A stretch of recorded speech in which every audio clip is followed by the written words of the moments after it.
Our guest today is the congressman from Illinois' 5th Congressional District. He was elected a little over 10 years ago.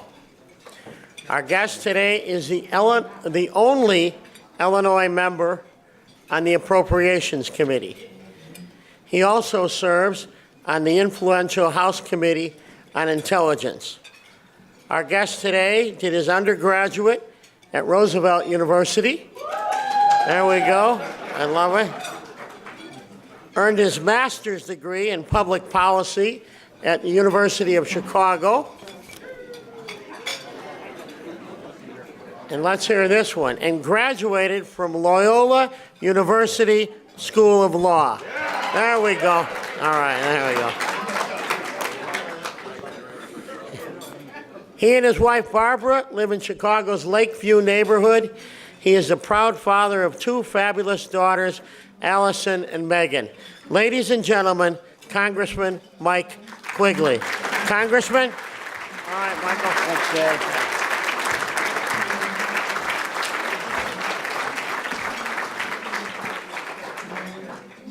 Thank you, my friends. It's great to be back.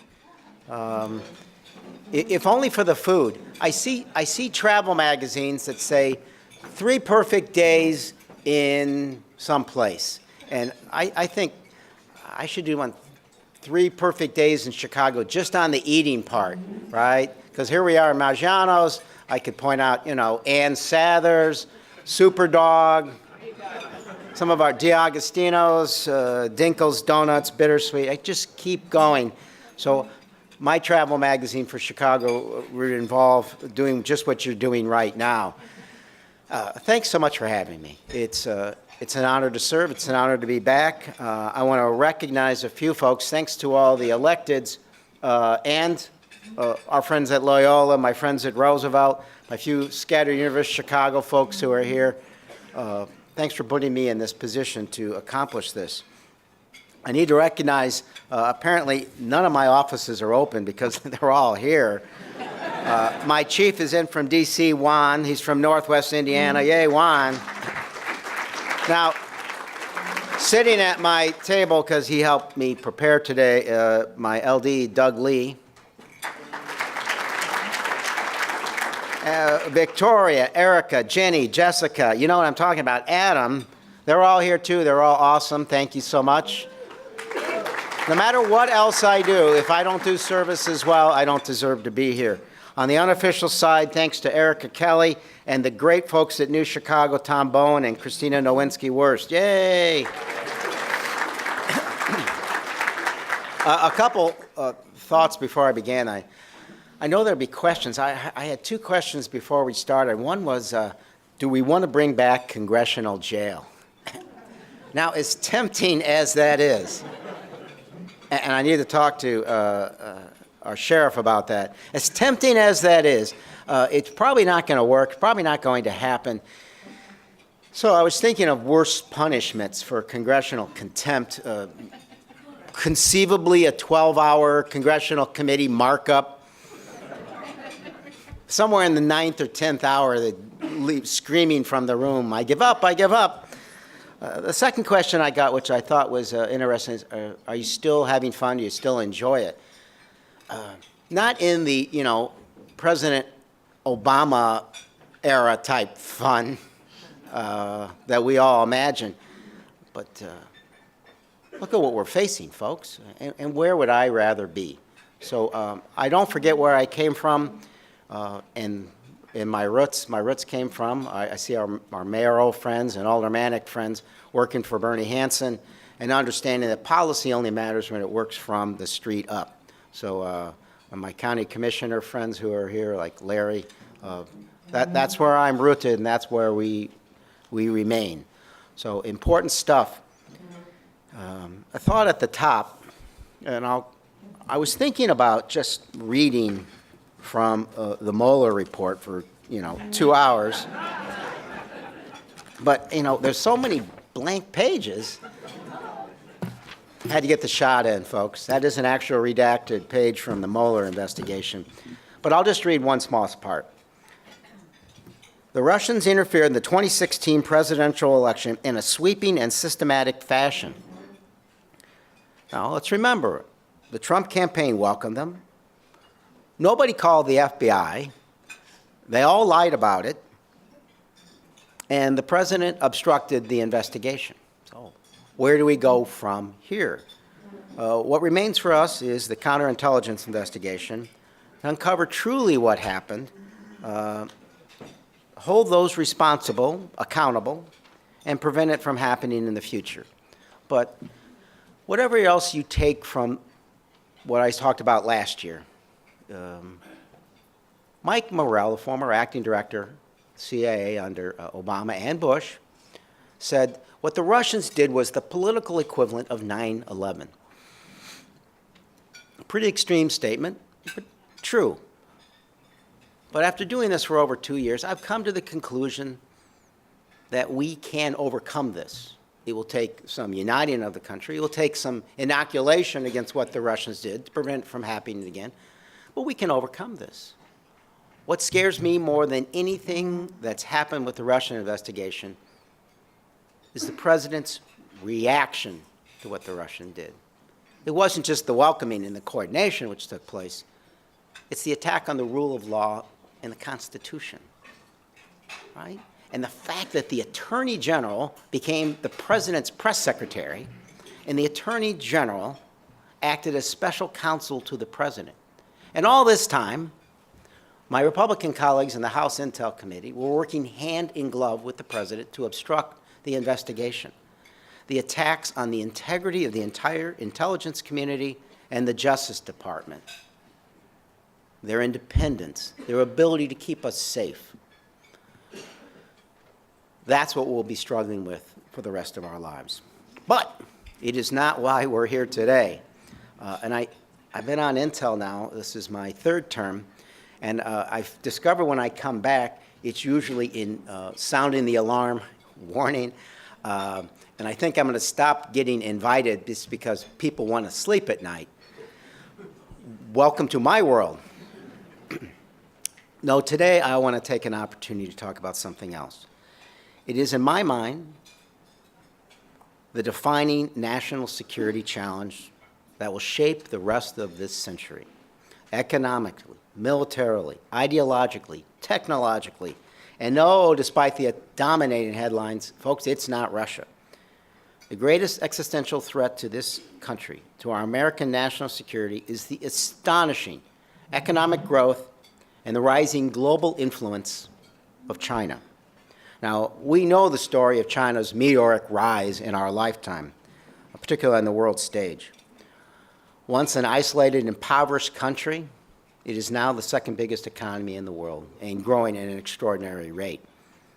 When I was in high school, 90% of the Chinese population lived at the extreme poverty level. Today, 2%. And they have a GDP per capita that has grown 24 times. But as China has grown, so has its regional and global ambitions. The question we have to ask ourselves is, how will China use this growing influence to reshape the rules, the institutions of the entire international system?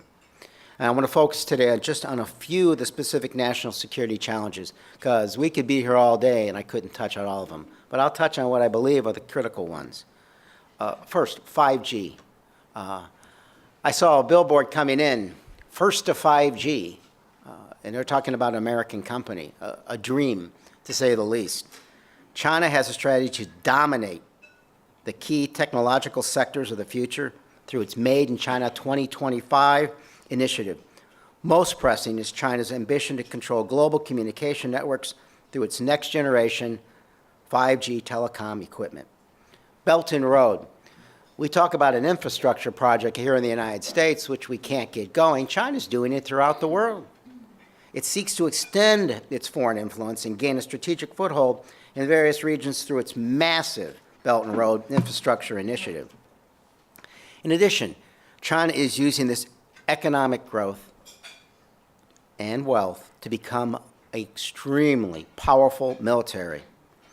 Every year for 2 decades, think about that, every year for 2 decades, China's military budget increased by double digits, reaching $175 billion in 2018. Now we think, well, ours is much higher, but when we try to compare our military budget to Russia's or China's, we are not comparing apples to apples, largely because of how we fund and pay service members, for example. So when you see those numbers alongside each other, just remember it's not as dramatic, it is far more dramatic growth by China, and the comparisons aren't as different as we like to think. China aggressively, as well, uses its cyber capabilities to steal not just our intellectual property that belong to our companies, but also U.S. military and intelligence secrets. The playbook is simple. Rob American companies and universities of its intellectual property, replicate that technology, replace American companies in the Chinese market, and eventually in the rest of the world. Our FBI director put it simply: no country poses a broader, more severe intelligence collection threat than China. Now, for my friends from schools here, some of this expanded espionage appears focused on colleges and universities, with more than 100 universities in the U.S. now in direct partnership with the Chinese government. And much of the research that they're going after involves the military. So let's focus on a few of these in a little more depth. 5G. We all know what 4G meant. Now, folks say, well, I don't even know what 2G, 3G, 4G. 3G gave you texting, 4G gave you streaming movies. But think about that throughout the economy and what 4G meant. Think about how much our economy has grown and how much of our economy depends on those companies that are selling 4G products. 5G will be able to support lightning-fast connectivity for billions of newly connected devices.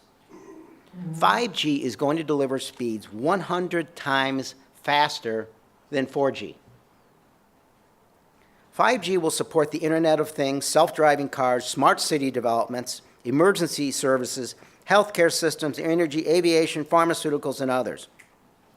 By 2024, 40% of the world's population, 22 billion devices, from cars to refrigerators to cell phones to traffic lights, will be connected to the 5G network. Someone said, well, they're not, chips aren't everywhere.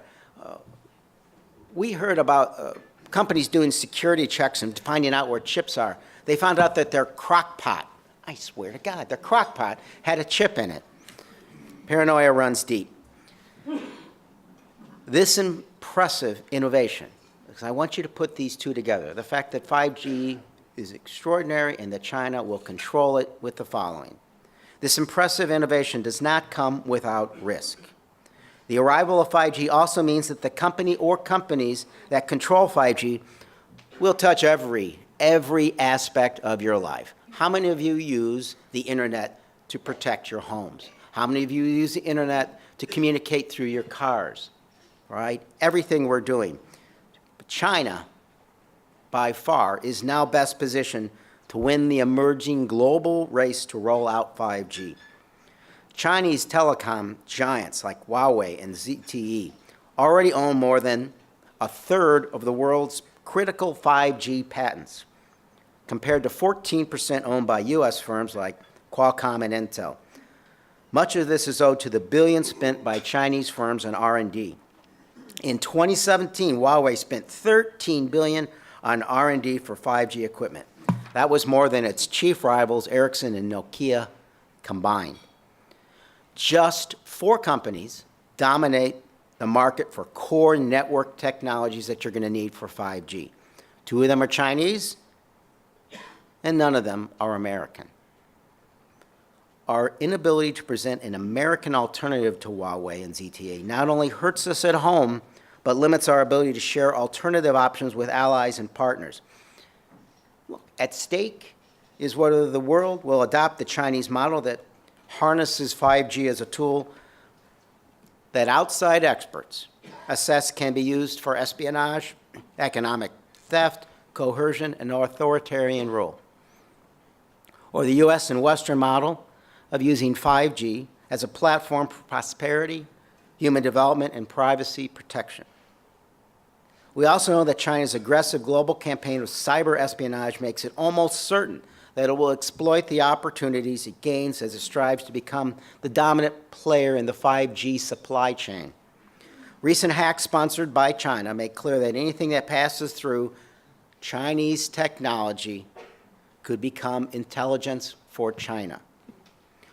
Huawei denies that it would spy for China. Chinese law obligates that they do just the opposite.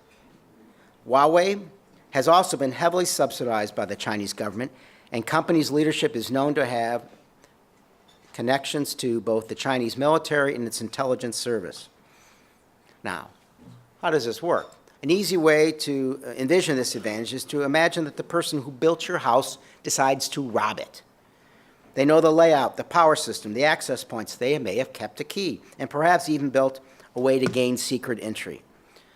Building and maintaining core 5G network equipment provides a similar advantage. Major telecom backbone equipment is usually directly connected to the manufacturer over a dedicated channel, reporting back on equipment status and receiving updates and software patches as needed. You've seen this happen, but usually it happens without the operator's knowledge.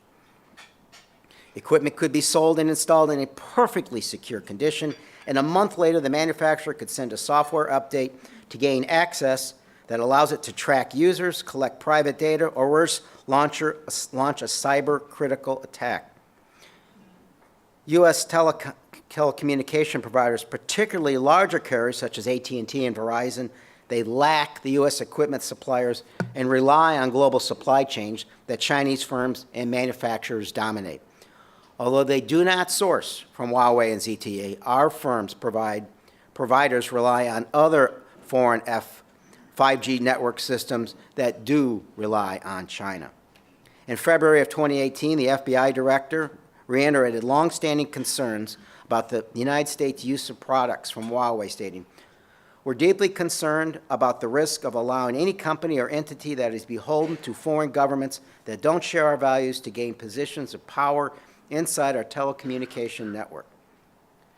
Now, the U.S. government's response so far has been to ban government agencies and contractors, including the military, from using Huawei and ZTE technology. Japan, Australia, New Zealand have all banned Huawei from building their 5G infrastructure. At least 11 European governments are currently considering similar boycotts. I was just in Estonia and Poland talking about these things, and what was fascinating is I was talking to our Polish allies about this very issue, and I walked outside, and there was another billboard where their soccer star was holding up a Huawei phone. How do you compete with that? The second threat I want to talk about is China's attempt to infiltrate and influence U.S. and global infrastructure through Belt and Way. And there may be extraordinarily legitimate economic considerations driving Belt and Road. The infrastructure projects proposed as part of this, many of them would run through some of the Chinese poorest and least developed regions. They're aimed to provide stimulus to help cushion the effects of economic slowdowns. Moreover, the construction is intended to make use of China's enormous industrial overcapacity and ease the entry of Chinese goods into regional markets. However, China's bolder strategy of creating a foundation to assert geopolitical influence can't be overlooked. China needs friends, and Beijing is heavily focused on its neighbors. Lending them money for extensive infrastructure projects is part of that. But Pakistan is running out of money to repay the loans, part of the broader pattern of what critics have deemed China's debt trap diplomacy. China has been enthusiastic about conducting business in politically volatile countries, lending heavily to Venezuela, Cambodia, Zimbabwe. But these countries are being saddled with large amounts of debt, sometimes resulting in the country's governments defaulting, leaving them vulnerable to China's influence and ceding possession of the developed projects to China. And the U.S. is not immune from this. One of the largest capital expenditures that transit agencies tend to need to make is rolling stock. the physical cars you've all been on a daily basis that we ride each day. Only a few companies compete in this space. It is noteworthy then when a Chinese company starts making inroads in the market by significantly undercutting the existing players and offering stock to transit agencies around the U.S.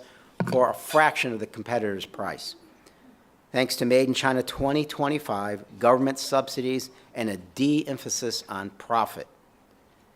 It's understandable how these agencies react. They're cost competitive. It's tough to, we're way behind on our capital improvements for all this rolling stock as well. But there are a number of serious potential consequences associated with the Chinese dominance in this infrastructure. These include security concerns. So I often are under a problem being on the committee. I can't talk about what I've been briefed on, so I refer to people's actions and other people's quotes. These security concerns are so serious that in Washington, D.C., the Pentagon has expressed the fact that to the local transit agency that it doesn't want Chinese-made rail cars servicing the Pentagon Metro rail stations. As of last week, there is now a bipartisan effort in Congress to prevent public money from being used to procure transit infrastructure from these Chinese companies. A number of senators, including Senate Intelligence Committee Vice Chairman Mark Warner, have expressed deep reservations about a Washington, D.C. rolling stock procurement decision, going so far as to send a letter to the agency instructing them more fully consider the security implications of a contract with Chinese manufacturers. Perhaps as insidious as all this is the fact that by driving all these other companies potentially out of the market because of subsidies and the de-emphasis on profit, they become the only game in town. And we are dependent on what can be a very hostile nation for the ability to replace our rail cars. As a military threat, we have to look back. After World War II, the United States remained the dominant military presence in Asia to promote trade, security, and cooperation to prevent the emergence of a central regional power, again, like Japan. But as China rises, it's challenging us, the U.S. presence and influence in the region in an extraordinarily aggressive fashion.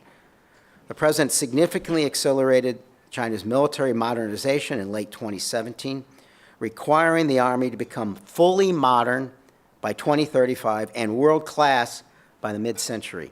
By that year, China will likely to be able to contest U.S. operations throughout the entire Indo-Pacific region. Ultimately, China aspires to return to its dominant position it enjoyed in Asia for thousands of years before a century of colonial rule. It's doing so by translating this wealth into military power. I mentioned before that China's military budget has increased by double digits every year, reaching $175 billion in 2018. Our budget's around $700 billion, but the cost differential on wages is enough to concern us and allow us to be much closer. Of greater concern is ability to invest strategically in new technologies aimed at countering U.S. advantages while asserting its regional foreign policy aims. Their military continues to develop in advanced weapons and hardware while honing its ability to fight in all military domains. Some of the most important new domains include competition with the U.S. on artificial intelligence, quantum computing, both of which are serious threats to America's competitive edge. AI can improve autonomous systems, wargaming, simulation, and information processing. Quantum computing threatens to break widely used encryption standards that safeguard information in the public and private sector. Begin to appreciate what those codes mean to our military. If the U.S. falls behind in the development of AI and quantum computing, China could hone battlefield advantages that will limit our ability to win a war, defend our allies, and preserve regional order. So, what do? We really should do at least three things. Develop a moonshot strategy to compete with technologies, harden our defenses to counter these cyber threats, and deal with strategies that combat China's unfair trade practices without, from today's headlines, a devastating trade war. It is likely that China will lead in the development of the equipment needed to build out 5G networks. But the U.S. must be ready to lead in developing the technologies whose success is dependent on 4G. 4G, which made its commercial debut in 2011, made smartphones, mobile apps more appealing, more possible, apps to reach critical mass before competitors from other countries giving us an edge. This will require, as I said, a moonshot public investment in national R&D. One of the reasons I'm here is to point out we're doing just the opposite. In 21 of the 27 years following 1990, federal research and development spending has made up a smaller share of GDP than the year before. At around $120 billion, federal R&D slid to just 0.62% of GDP in 2017, the lowest level since 1955, ironically, 2 years before Sputnik. To match the levels of the 1980s, funding would need to be about 80% higher. Now, let's just put this in our perspective of what we know and work with and what we've lived with in our lives. Thanks to government funding of research, nuclear industry, the space program, the aviation industry, the internet, just some of those elements, and so much of our economy drives on these matters. But a moonshot investment doesn't just mean considerably more funding for innovation. We need better policies to spur tech commercialization, especially for national labs and universities, a redesign of our workforce development system to ensure American workers have the skills they need, and ultimately, we must continue to lead the way in providing the world with alternatives that give both domestic and international markets access to high-quality, secure tech products. As it relates to cyber threats, the administration has demanded that Beijing halt state-sponsored cyber attacks. It's also ramped up the law enforcement response. These are useful and important first steps. But since there's little chance that indicted hackers are going to show up at our courthouse anytime soon, we should move past just indictments to targeted sanctions on companies, universities, researchers, and individuals caught using and stealing U.S. intellectual property, something we haven't done nearly as much as we have with Russia. The federal government should help small companies increase their cyber defenses against Chinese hackers and strengthen counterintelligence to identify the sectors and companies under threat, and I begin with our universities. Counterintelligence officials should brief firms in these sectors on cybersecurity best practices, and since most of the employees are small tech companies are unlikely to have security clearances, they need to declassify some information that will help them do that. We also have new ways to help other countries spend and secure infrastructure equipment, perhaps with subsidies, perhaps with banning other equipment to move forward. And as it relates to unfair trade practices, let me put that in a larger context here. A trade war hurts everybody. It will hurt people here in Chicago. Go talk to Mary Howe from Howe Manufacturing on Elston Avenue, what additional tariffs mean to her. Talk to the American farmer. 42% of Illinois crops are exported. It's going to hurt us. The best and brightest in briefing us have warned of a recession, inevitable recession, or at least a downturn because a boom can't continue forever. But they're warning that this will expedite that, and it could and probably will if this continues much sooner. So how do we address unfair trade practices and all the problems with China? Here's how you don't do it. You don't do it by yourself. It gets to the issue, one of the issues I talked about last year. We are stronger together as a country. What we've lost touch of because, America First notions is this isolationist policy that is working on a military basis and an economic basis. The two work hand in hand. The two are intertwined. We are less safe by isolating ourselves. We missed the chance at a Pacific Rim trade deal. When I was in Cambodia, in Thailand, in Vietnam, in South Korea, they were begging us to do a trade deal because they wanted someone to compete with China, because they knew what we know now. China's growth will spur their military growth, which threatens their independence. They don't want an isolated dominant force being their only choice. So when we isolate ourselves economically, we isolate ourselves militarily, when we pull out of trade deals, when we go to war on trade deals with our allies, when Canada is mad at us about trade, how many people here think that our NATO allies trust us on anything now? That we would be there in Article 5 issue? Last year I quoted FDR in his last inaugural. You think about everything this country went through and what Churchill and FDR did to rally people past the isolationist policies that if had they succeeded, the Nazis would have certainly won. So in his shortest inaugural, near death, he said something we all need to remember today when we counter any of these threats. He quoted Emerson by saying, in the final analysis, it's as simple as appreciating that to have a friend, you need to be one. Who are we a friend to today? That has to change, because if we're going to counter these threats, we have to do it together. We have to find room to work with these countries, to work on all the pressing issues that matter to all of us. Thank you so much for having me. God bless.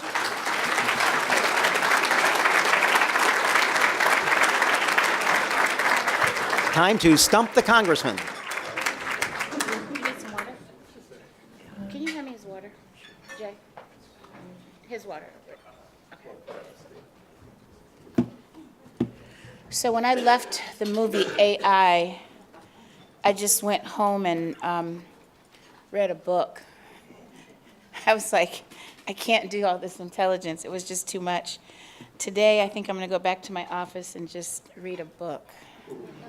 I don't know. Thank you, Congressman, for all of this. We've got some questions. Lots of them. Anybody else have questions? Get them up here now. If not, we're going to go with these. All right, we're going. This is actually, I don't know who asked this question, but I'm just going to say it. You've already answered it mostly. How much of China's advancement is being funded by interest paid by the U.S. on money borrowed? Oh, well, sure. The bulk of our debts, because we fought wars, when we entered a war in World War II and raised taxes. We entered the Iraq War and cut taxes and borrowed money from China to fund it. So we are in debt, and we have funded China's capacity to outdo us in the new competitive Cold War. Bird Hoffman? You wait here. You laugh because you must have. No, he's right there. Okay. So I'm assuming that you're going to know what this question says. It says, how do we get past the dreaded T word to pay for all the technology investment we need? T? Yeah, I think it's. Oh, taxes. I thought it was Trump. Oh. Oh, you all read that?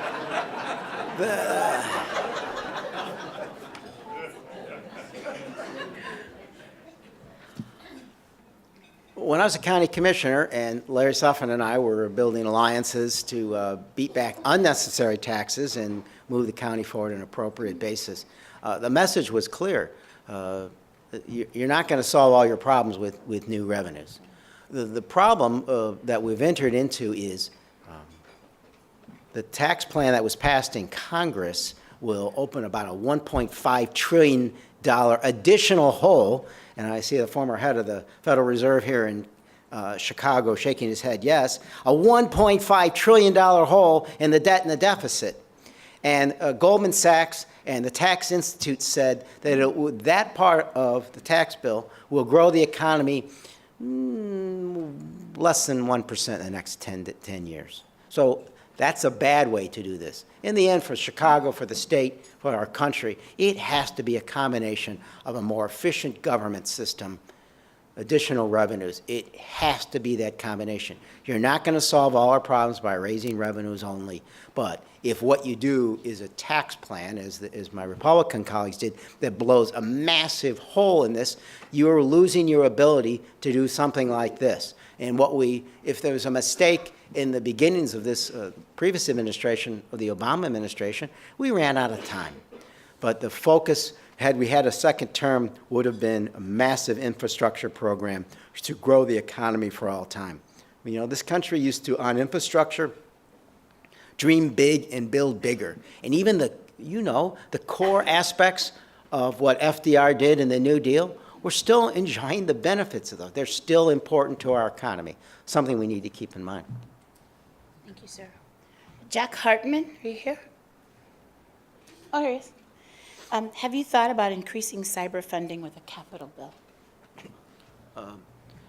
We're thinking of in a cyber bill, in an infrastructure bill, we're thinking about cyber being a big component of that. And obviously, it has to come with additional protections, but, you know, having internet capabilities throughout the entire country is extremely important.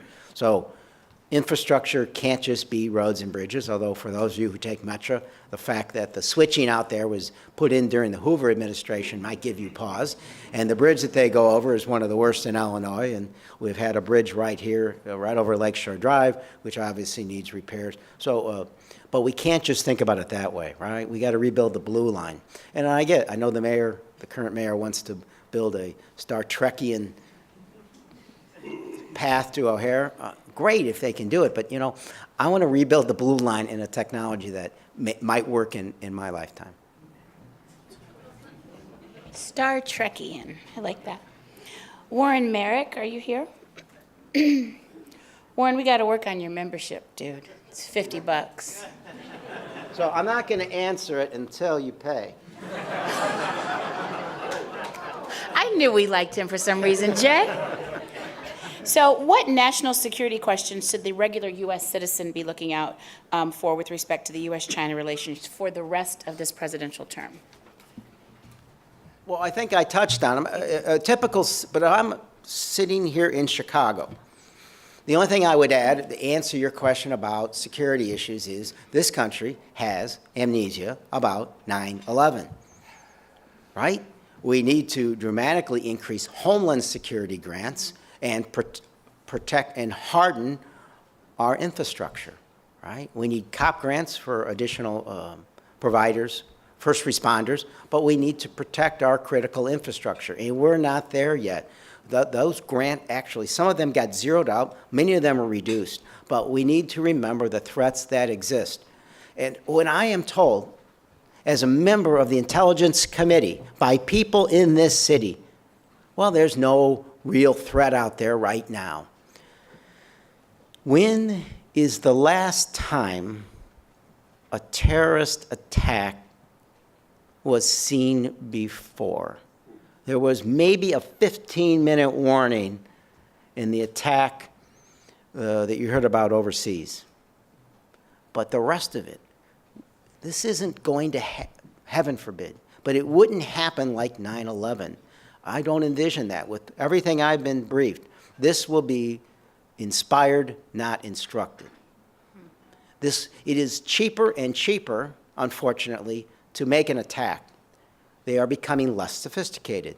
People driving a car through a crowd, a car bomb, opening up with a weapon in a crowded street. So if the question is, what should Americans be concerned about beyond what I talked about today? It's just that. The threats are still there. ISIS is a damaged, angry animal, and they're most likely to try to create as much damage as they possibly can in the homeland. Back to the losing sleep thing. Or me just reading a book with pages that turn. I don't have to worry about there being a picture pages. Yeah, that even works. So here are two questions with respect to insurance from Rose Otten from the Friendship Center and Laura Garcia Design. I'm going to ask them both, and you can figure out how to mesh them together. And do they pay their dues? I don't know. Are they here? Okay. You paid your dues? I like Congressman Quigley.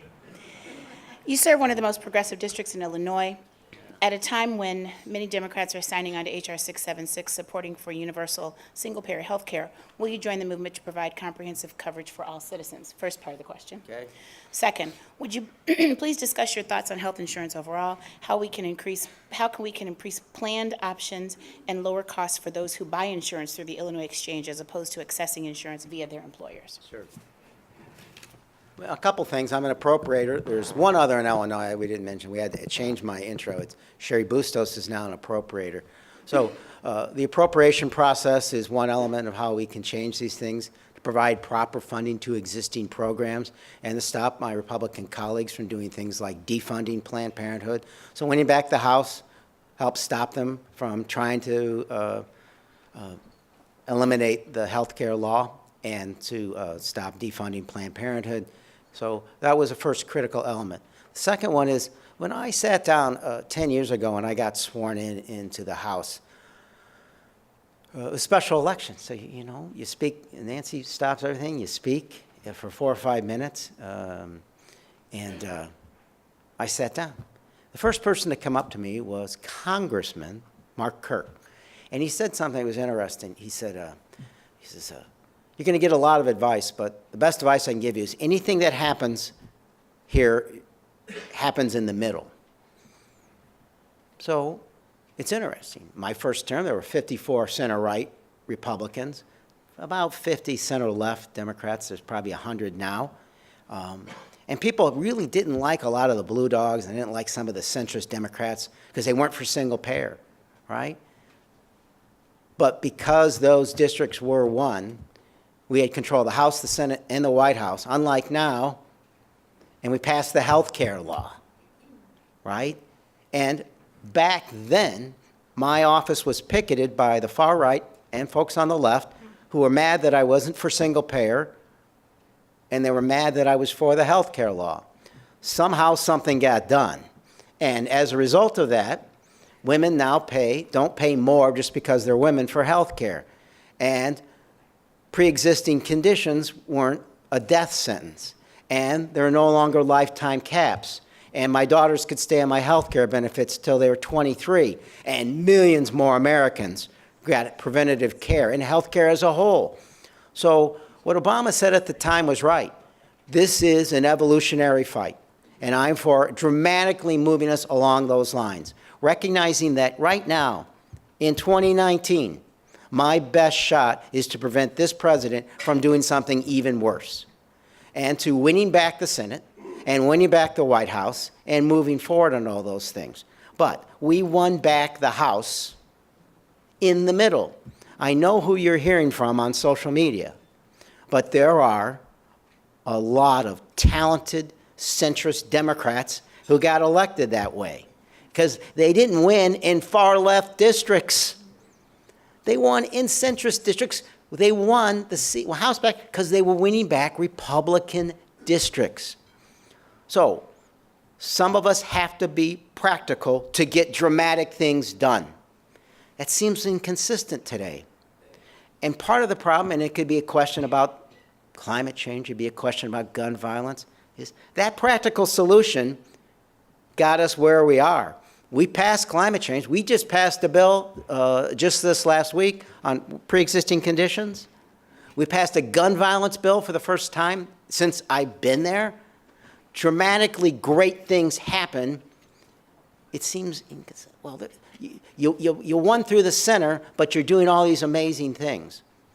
I'll tell you right now, single payer doesn't have a chance to pass in the House alone, clearly not in the center sign. So, but I think there's ways of continually, dramatically moving us forward. So I'm on Higgins' bill, 50 and above Medicare for all. Jan Schakowsky's bill, which provides that single-payer option for the states to do, which we're now seeing a first state to do just that sort of thing. We can move farther down the field in a dramatic fashion. The goal is and must always be to ensure every single American. We have to do it in a way that you can afford. And frankly, some of the proposals that were out there in my last term would have meant that you have to give up your private insurance coverage. I'm not sure most Americans were comfortable with that yet. We move America only as far as we can, and maybe a little farther. So that is a practical solution to provide dramatic change, right? We're doing it this way, we won back the House. Doing it this way, we're going to win back the Senate, and we're going to win back the White House, and we're going to move us down the field even further.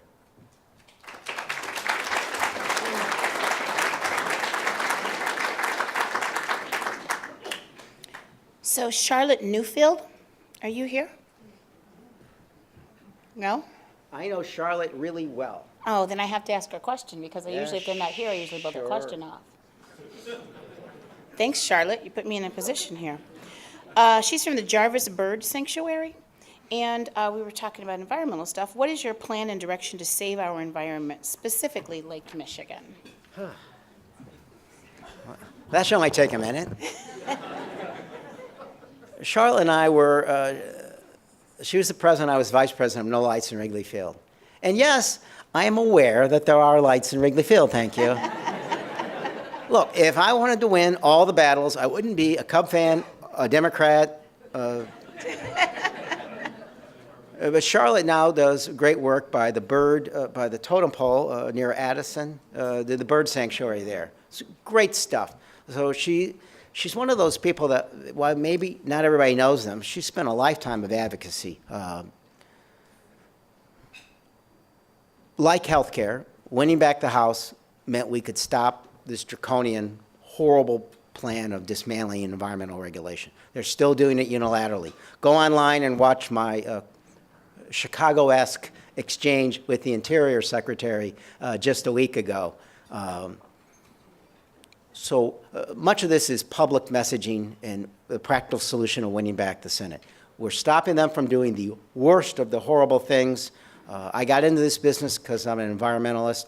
I began here in Region 5 US EPA air programs and quit in protest because of the Reagan administration's environmental policies.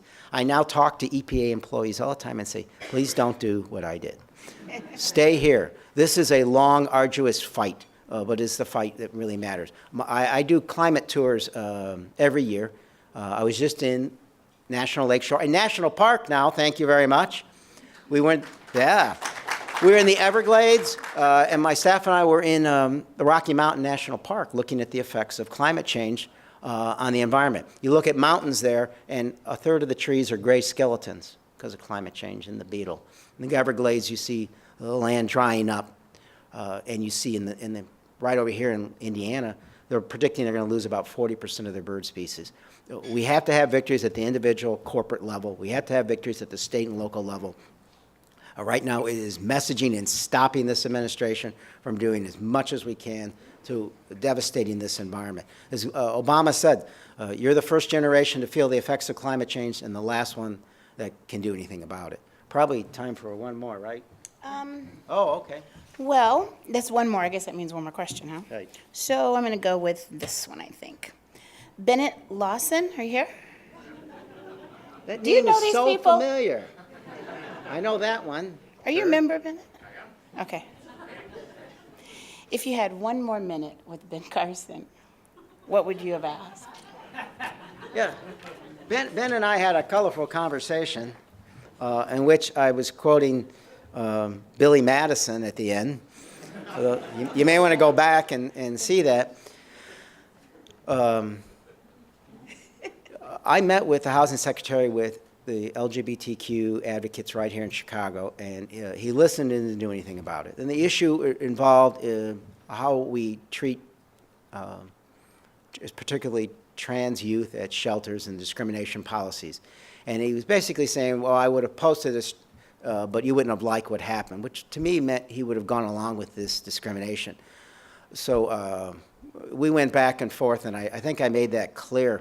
And I understand he's very devout, and I completely respect that. So I think what I probably would have questioned is, I probably would have brought up his knowledge of the Bible and asked him if there's anything in the Bible about no room at the end and what a good person who believes in these things would respond. But I ran out of time. And then there's a part of me that's glad that I ran out of time because, again, the snarky Chicago-esque would have elevated even more. And yeah, you probably all would have seen that because, the mayor's not the only one in town with colorful vocabulary. Go ahead. You want me to ask the other two? Okay. go ahead. I got that translation. It was one more question, but now he's saying we can go. So let's see. Are the policies that are advancing voting and stop outside of what policies are you advancing to, one, increase access to voting and stop outside interference of electoral process, and what should we be looking forward to in 2020? First of all, I'm the sponsor of legislation that provided $380 million for election grants, right? The Russians attacked our democratic process. Illinois is the first state they hacked into. So Illinois, I think, got about $12 million of that to buy new equipment, training, anti-hacking software. Fact is, something like 40 states, their equipment is so old they can't even use anti-hacking software. Pretty vulnerable, right? DNI Coates, not a real liberal guy, said the red lights are still flashing, the warning's there, because Comey said the Russians will be back. They never left. So there's the outside threat in that regard, and I promise you, as the chairman of the Financial Services General Government Subcommittee, our priority is to make sure we have far more funding to prevent that. There's also voter suppression issues. There will be a number of bills in Washington that deal with existing legislation and proposed legislation that deal with voter suppression for internal reasons, very sinister. Election reforms as a whole, you know, we have to deal with the fact that so much money is dark money and the transparency and accountability is lacking. What to expect in 2020? If you really, really don't like watching sausages or politics things getting made, don't watch this. This will be ugly. This will strain all of your tolerance for such things. But the stakes are as high as they've ever been. Who are we as a country? The Reagan Republican Party is no more. That's dangerous in the sense that I thought of Reagan as a reactionary, right? He's moderate compared to folks that we're dealing with now, right? So who's in the centrist middle at all?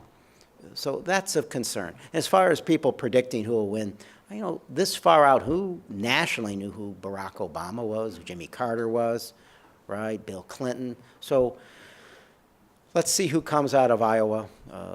Keep focused on all of these things. Let's see if the president has any competition. The last time I saw President Obama at the White House, he said, it was a holiday party just before he left, and he said, I said, we miss you already. And he said, it's going to be okay. And I said, no, it's not. But we were both right.